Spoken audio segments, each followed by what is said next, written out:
Friends, ఈ వీడియోలో నేను మీకు ఫంక్షన్స్ గురించి చెప్తానండి. పైథాన్లో ఫంక్షన్స్ గురించి చెప్తాను. సో ఫస్ట్ నేను ఇక్కడ ఒక ఫైల్ క్రియేట్ చేస్తున్నాను అండి. ఈ ఈరోజు మనం డే 6లో ఉన్నామండి. సో డే 6 అని ఒకటి క్రియేట్ చేశాను. సో day6.py అని క్రియేట్ చేశాను. ఇక్కడ నేను ఫంక్షన్స్ గురించి చెప్తున్నాను అండి. అసలు ఫస్ట్ ఫంక్షన్, పైథాన్లో ఫంక్షన్ అంటే ఏంటో చెప్పాలి కదండి. ఫంక్షన్ అంటే ఏంటంటే ఒక పీస్ ఆఫ్ కోడ్ అండి. ఒక పీస్ ఆఫ్ కోడ్ మనకి కావాల్సినప్పుడల్లా మనం కాల్ చేసుకోవచ్చు. ఫర్ ఎగ్జాంపుల్, మీరు ఒకరి మ్యారేజ్ ఫంక్షన్కి అటెండ్ అయ్యారనుకోండి. మ్యారేజ్ ఫంక్షన్కి అతను మ్యారేజ్ జరుగుతున్నప్పుడు అతను ఏం చేయాలి?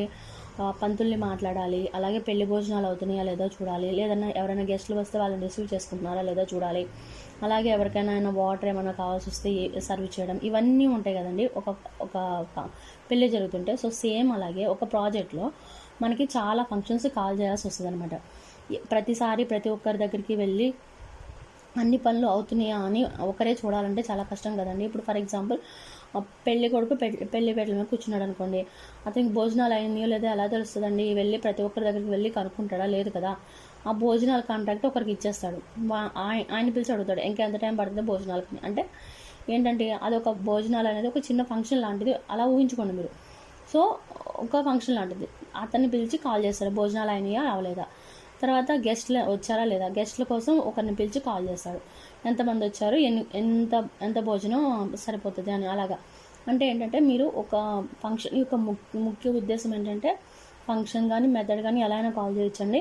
ఒక పీస్ ఆఫ్ కోడ్ని కావాల్సినప్పుడల్లా కాల్ చేసుకోవడం. అలా చేయడం వల్ల ఏంటంటే ఒక మనిషి 100 పనులు చేయకుండా ఒక్కొక్క మనిషికి ఒక్కొక్క పని ఇచ్చేసి మనం కావాల్సినప్పుడల్లా అయిందా లేదా, లేకపోతే ఇంకేమైనా మాడిఫికేషన్స్ చేయాలా, సో ఇలా ఇవన్నీ అన్నీ కలిపి చేసుకోవడానికి మెథడ్స్ అంటే ఇన్స్టెడ్ ఆఫ్ ఫంక్షన్స్ అనేవి యూజ్ అవుతాయి. అంటే ఏంటంటే మెయిన్గా ఒక పీస్ ఆఫ్ కోడ్ మనకు కావాల్సినప్పుడల్లా కాల్ చేయడానికి ఫంక్షన్స్ యూజ్ అవుతాయండి.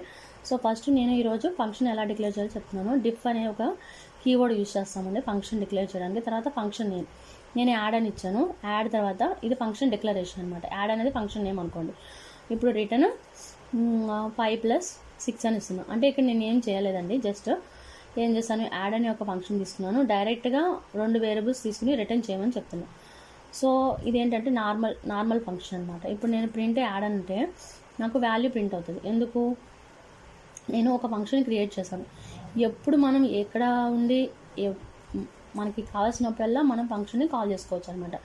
మనం ఒక పేజ్లో ఉండి ఇంకో పేజ్లోకి వచ్చి కూడా ఈ ఫంక్షన్ని కాల్ చేసుకోవచ్చు. So day6.py. ఇప్పుడు నేను ఈ ఫంక్షన్ని కాల్ చేసిన. ఇక్కడ ఏంటంటే function add, print add. Okay, నేను యాడ్కి పారెంథసిస్ ఇవ్వలేదండి, అందుకని నాకు అలా వచ్చింది. సో ఇప్పుడు చూడండి, నేను ఇక్కడ ఏం చేశానంటే py స్పేస్ day6.py అని ఇచ్చాను. నాకు 11 వచ్చింది. ఇది ఏంటంటే నార్మల్ ఫంక్షన్, పైథాన్లో నార్మల్ ఫంక్షన్. ఇప్పుడు పారామీటరైజర్ ఫంక్షన్ చెప్తా అండి. సో సబ్ట్రాక్షన్ అని తీసుకున్నాను. సబ్ట్రాక్షన్లో a, b అని 2 పారామీటర్స్ పాస్ చేయాలి. అప్పుడు ఏమవుతుంది? రిటర్న్ a - b అంటున్నాను. ఏలో ఉన్న వాల్యూ అంటే మీకు తెలుసు కదా, సబ్ట్రాక్షన్ అంటే తీసివేయడం.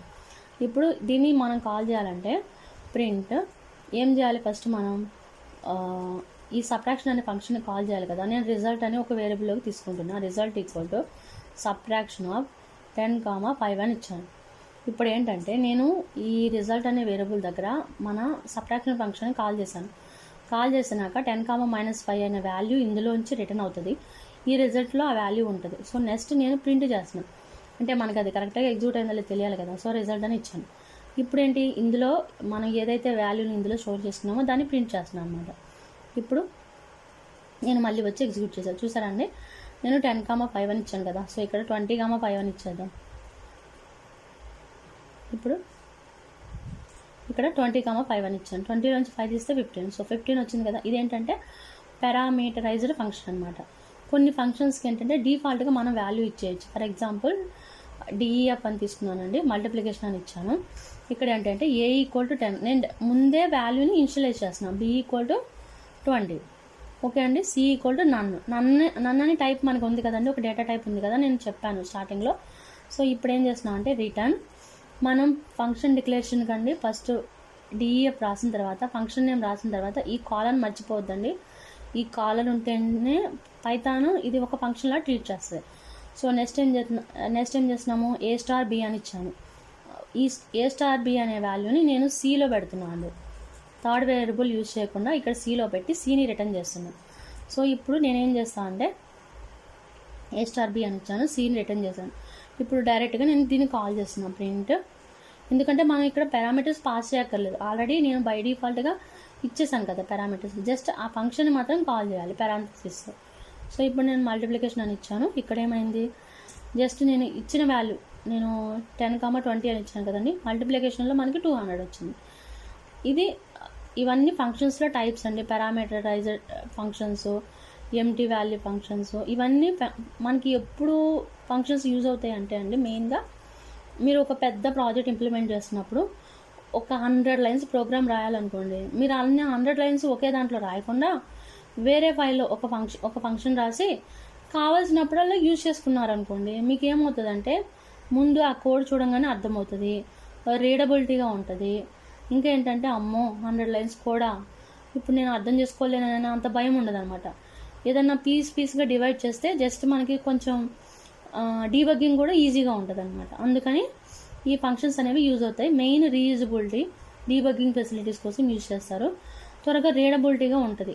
ఇప్పుడు ఒకవేళ ఏదన్నా ఎడిషన్ అనే ఫంక్షన్లో మనకి బగ్ వచ్చిందనుకోండి, ఈ అన్ని ఫంక్షన్స్ మనం డీబగ్ చేయకుండా జస్ట్ ఈ యాడ్ అనే ఫంక్షన్లోనే డీబగ్ చేసి ఆ బగ్ని త్వరగా ఫిక్స్ చేసేయచ్చు అనమాట.